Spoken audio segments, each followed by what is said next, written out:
E alla fine, sperando che prima o poi iniziasse a piovere in quantità consistenti o che in qualche modo l'acqua che era stata accumulata nei bacini nel corso della stagione invernale potesse bastare, si è arrivati alle vere e proprie restrizioni in vista della stagione estiva. Restrizioni che colpiscono soprattutto vaste zone del Nord Sardegna, soprattutto la Baronia e la Nurra, dove i bacini che servirebbero a distribuire l'acqua in tutta la zona interessata non sono a un livello accettabile per poter permettere di utilizzare l'acqua appunto rimasta per irrigare i campi, e di conseguenza gli agricoltori delle zone saranno in enorme difficoltà perché appunto non è piovuto abbastanza. Ed è tutto sempre lasciato un po' troppo al caso in un'isola dove si è destinati a vedere stagioni sicuramente molto più calde di questa, a vedere le stagioni sballate, e che necessita anche di un nuovo modo di rivedere l'agricoltura e il modo con cui si fa agricoltura in Sardegna, investendo in modo tale da utilizzare la poca acqua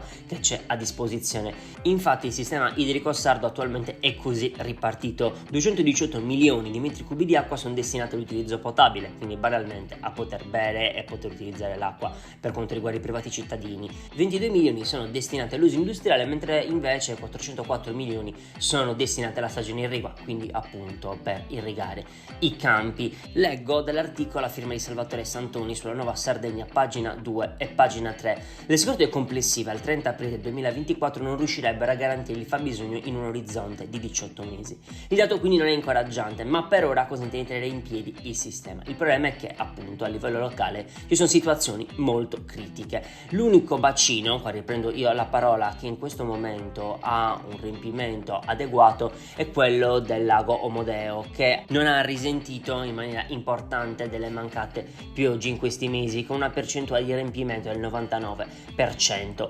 Attualmente, se guardiamo tutto il complesso sardo, la percentuale di riempimento del sistema idrico dell'isola è del 65%.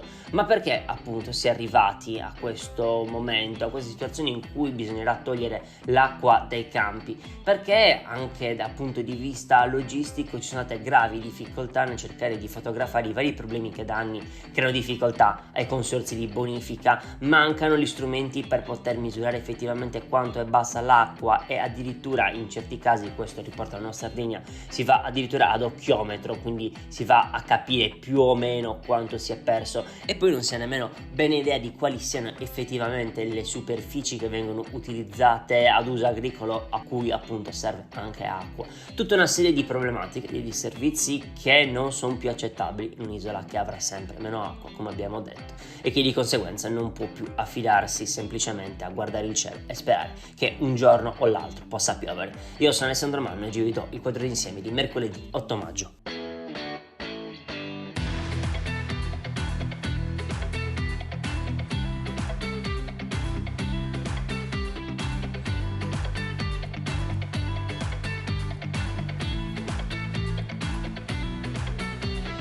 Buongiorno a tutti e a tutte voi. All'ascolto, la sensazione che si ha quando si aprono i giornali regionali in vista della stagione estiva è che ci sia una sommatoria di problematiche che, come le zanzare con il caldo, escono fuori, ma che sono sempre state lì, non sono mai andate via neanche nella stagione invernale, ma che banalmente si è deciso di dimenticare, far finta che non esistessero, in modo tale da non indicare il grande elefante che c'è nella stanza. E andiamo sulle pagine dell'Unione Sarda, andiamo precisamente a pagina 3 nell'articolo a firma di Enrico Fresu, perché, come avevamo anticipato mesi fa, la stagione estiva rischia di iniziare senza gli elicotteri necessari ad affrontare la stagione antincendio. Infatti è andata a vuoto anche la terza gara d'appalto per quanto riguarda appunto il noleggio degli elicotteri, perché nessuna società ha accettato le condizioni fissate dalla regione. Attualmente sono 5 gli elicotteri a disposizione dalle prossime settimane, e per la copertura del servizio antincendio dovrebbero essere 14. I termini per aderire al bando scadevano il 6 maggio alle ore 11, ma nessuna società del settore ha accettato appunto le condizioni a causa dei prezzi troppo bassi. Tra le ipotesi che ora sono al vaglio per cercare di gestire la stagione antincendio è quella di richiedere supporto dall'esercito o acquistare uno o due mezzi che diventerebbero poi effettivamente di proprietà della regione da utilizzare nei prossimi anni perché come sappiamo non ci sono dei mezzi a disposizione della regione, ma vengono noleggiati ogni estate in modo tale da utilizzarli soltanto per quell'arco preciso di tempo. Eppure, racconta Enrico Fresu, le procedure appunto per la gara di appalto degli elicotteri erano partite per tempo, già a settembre 2023. Dopo una serie di problematiche burocratiche, tuttavia, si è arrivati poi al punto centrale per cui le compagnie non avevano accettato i termini delle gare d'appalto, ossia il fatto che, benché il contratto di servizio fosse aumentato rispetto all'anno scorso, tuttavia non era abbastanza per coprire l'incremento del prezzo del carburante, e inoltre sia la Lombardia che la Sicilia avevano indetto anche le loro gare d'appalto per la nuova stagione antincendio con dei prezzi che però erano nettamente più vantaggiosi per le aziende. E adesso addirittura, come titola l'Unione Sarda, la speranza è che continui la tendenza al ribasso dei roghi. Ancora il caso, ancora sperare che la fortuna in qualche modo possa sopperire alle mancanze di un'isola che a quanto pare non impara mai dai suoi errori.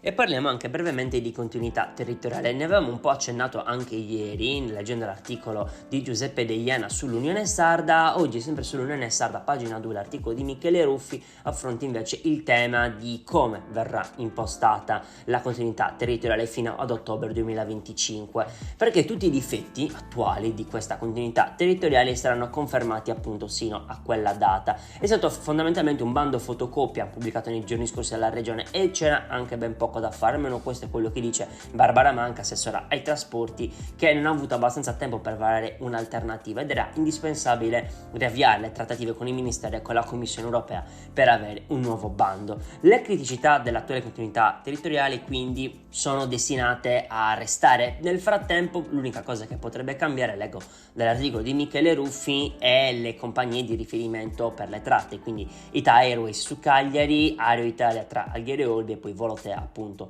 su Olbia. Il budget messo a disposizione dovrebbe essere lievemente inferiore rispetto a quello dell'anno scorso, 26,5 milioni attuali contro i 48 milioni per 18 mesi dell'anno scorso. La motivazione dietro a questa diminuzione lo spiega anche l'assessora, il fatto che il bando di quest'anno ha un arco temporale di 12 mesi, mentre invece l'ultimo aveva un arco temporale di riferimento di 18 mesi. Di conseguenza, come abbiamo raccontato ieri, potrebbero replicarsi le problematiche che si sono presentate nel corso delle ultime annate, sia dell'alta stagione sia della bassa stagione, quindi servizi sempre limitati da parte delle compagnie, disagi per quanto riguarda gli spostamenti degli orari e soprattutto anche dei prezzi decisamente comunque alti rispetto a quelli che sono offerti dal mercato non in tratte agevolate.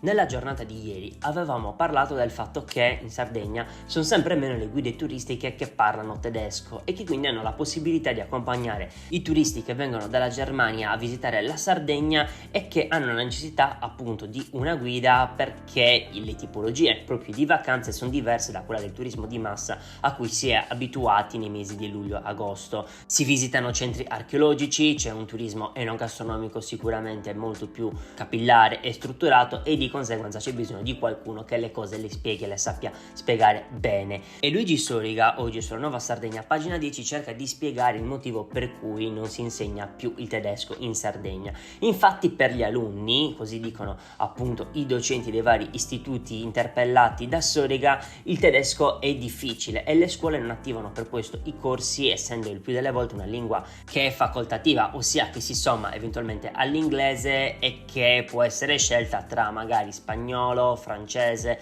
altre lingue che invece vengono privilegiate per una serie di motivazioni, una fra tutte il fatto che dal punto di vista dei suoni sono più vicine all'italiano. Tutto ciò avviene nonostante l'orientamento scolastico e le informazioni date alle famiglie, così raccontano i docenti, siano ovviamente maggiori, si spieghi anche le potenzialità della lingua e quindi c'è uno scoglio culturale difficile da battere. I ragazzi infatti non ragionano in prospettiva ma sul presente e pensano alla scelta più semplice, così ha spiegato a Soriga la dirigente del Politecnico di Villa di Sassari, Nicoletta Puggioni. Di conseguenza in Sardegna si parla sempre meno tedesco, mentre aumentano i turisti di lingua tedesca che vengono in Sardegna e si crea un enorme gap nell'offerta turistica che sicuramente non sarà colmabile nel breve periodo.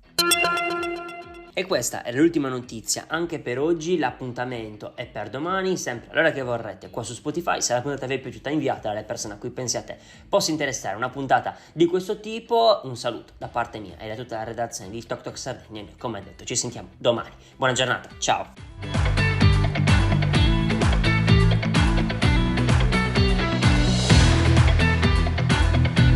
Tok Tok Sardegna è una testata giornalistica registrata presso il Tribunale di Cagliari. Il direttore responsabile è Matteo Meloni.